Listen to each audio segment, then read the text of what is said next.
নমস্কার। শ্রী শ্রী রামকৃষ্ণ কথামৃত।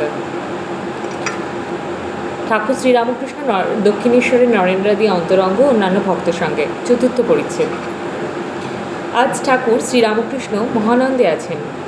দক্ষিণেশ্বরে কালীবাড়িতে নরেন্দ্র আসিয়াছেন, আরও কয়েকটি অন্তরঙ্গ আছেন। নরেন্দ্র ঠাকুরবাড়িতে আসিয়া স্নান করিয়া প্রসাদ পাইয়াছেন। আজ আশ্বিন শুক্লা চতুর্থী তিথি 16 অক্টোবর 1882 সোমবার, আগামী বৃহস্পতিবার সপ্তমী তিথিতে শ্রী শ্রী দুর্গাপূজা। ঠাকুর শ্রীরামকৃষ্ণের কাছে রাখাল রামলাল হাজরা আছেন। নরেন্দ্রের সঙ্গে আরও দু একটি ব্রহ্মচারী ছোকরা আসিয়াছেন। আজ মাস্টারও আসিয়াছেন। নরেন্দ্র ঠাকুরের কাছেই আহার করিলেন। আহারান্তে ঠাকুর শ্রীরামকৃষ্ণ তাহার ঘরের মেঝেতে বিছানা করিয়া দিতে বলিলেন। নরেন্দ্রাদি ভক্তেরা, বিশেষত নরেন্দ্র, বিশ্রাম করিবেন। মাদুরের উপর লেপ ও বালিশ পাতা হইয়াছে। ঠাকুরও বালকের ন্যায় নরেন্দ্রের কাছে বিছানায় বসিলেন। ভক্তদের সহিত, বিশেষত নরেন্দ্রের দিকে মুখ করিয়া হাসি মুখে মহান আনন্দে কথা কহিতেছেন। নিজের অবস্থা, নিজের চরিত্র গল্পচ্ছলে বলিতেছেন। শ্রীরামকৃষ্ণ: আমার এই অবস্থার পর কেবল ঈশ্বরের কথা শুনবার জন্য ব্যাকুলতা হতো। কোথায় ভাগবত, কোথায় আধ্যাত্ম, কোথায় মহাভারত খুঁজে বেড়াতাম। এদেদাস কৃষ্ণকিশোরের কাছে আধ্যাত্ম শুনতে যেতাম। কৃষ্ণকিশোরের কি বিশ্বাস! বৃন্দাবনে গেছিল, সেখানে একদিন জল তৃষ্ণা পেয়েছিল। কুয়োর কাছে গিয়ে দেখে একজন দাঁড়িয়ে আছে। জিজ্ঞাসা করাতে সে বললে, আমি নীচ জাতি, আপনি ব্রাহ্মণ, কেমন করে আপনার জল তুলে দেব? কৃষ্ণকিশোর বললে, তুই বল শিব। শিব বললেই তুই শুদ্ধ হয়ে যাবি। সে শিব বলেই জল তুলে দিল। অমনি আচারী ব্রাহ্মণ, সেই জল খেলে। কি বিশ্বাস! এরেদার ঘাটে একটি সাধু এসেছিল। আমরা একদিন দেখতে যাব ভাবলুম। আমি কালীবাড়িতে হলধারীকে বললাম, কৃষ্ণকিশোর আর আমি সাধু দেখতে যাব, তুমি যাবে? হলধারী বললে, একটা মাটির খাঁচা দেখতে গিয়ে কি হবে?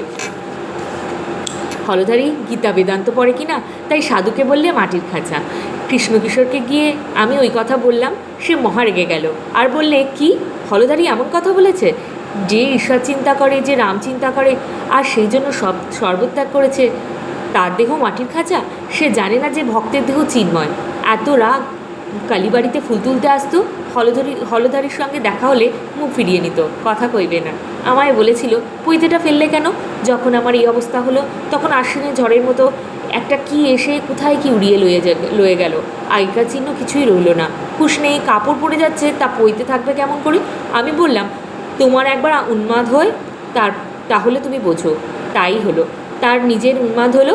তখন সে কেবল উ বলতো, একঘরে চুপ করে বসে থাকতো। সকলে মাথা গরম করছে বলে কবিরাজ ডাকলে।